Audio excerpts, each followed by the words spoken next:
Accept, adjust, and adapt. Yan daw ang lifetime motto ng 56-year-old college professor at book author mula San Fernando, Pampanga na si Edgar de la Lamon o mas kilala bilang The Blind Romanticist.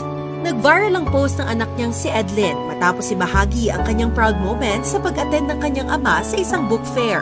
Maraming netizens kasi ang humanga sa determinasyon ni Edgar sa kabila ng kanyang kapansanan. Kwento ni Edgar, 2 dekada na ang nakalipas mula nang mabulag siya dahil sa sakit na retinitis pigmentosa, isang genetic disorder kung saan unti-unting nawawala ang paningin ng tao. Gayunpaman, hindi siya nawala ng pag-asa para tuparin ang kanyang mga pangarap.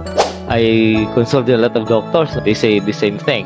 Well, anong gagawin ko? So I have to accept it and I have to make things fast.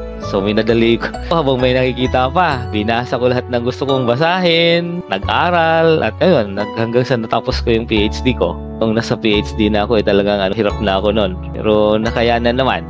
Dating manunulat sa comics at magazine si Edgar. At kahit nawala na ang kanyang paningin, nagpatuloy siya bilang isang college professor. Hindi rin ito naging hadlang para matupad niya ang kanyang pangarap na makapagsulat ng libro.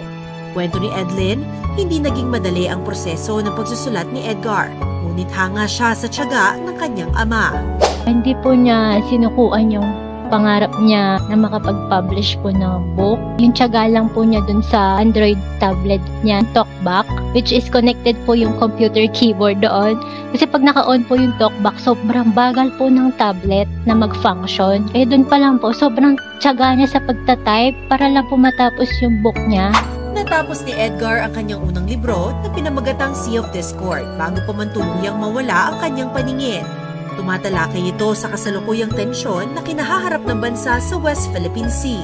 Agad naman itong nasundan ang 2 pang libro na sumisimbolo rin sa nasabing tema. Yung libro, ang mensahe niya ay hindi naman pangay kundi sana magkaroon ng paraan na maayos yung kung anong naging issue sa dagat at magkaroon ng pagkakaunawaan. Kasi kahit anong mangyari, kung magkagulo man dyan, lahat dun tayo ay magektuhan. Nalungkot ako na ang dagat ay naging kasangkapan sa hidwaan bis na ang dagat ay isang paraan sa pagkakaisa dahil kinokonek ng dagat ang nagkakahiwa-hiwalay na isla, di ba, sa buong mundo. Layunin ni Edgar na magsulat ng mga librong tumatalakay sa isyong kinahaharap ng mga tao para magbigay inspirasyon at kamalayan sa mga mambabasa. Sa ngayon, ginagawa niya na ang kanyang ika-4 na libro na maglalahad ng kanyang karanasan bilang isang bulag na manunulat. Sa akin kasi, pag sumulat ka, parang bonus na sa yung kumita ka. Basically, it's being able to express what's in your mind and in your heart and let other people know about it and let people learn about the message that you say. Let your heart out first and give your creativity and then the rest will follow.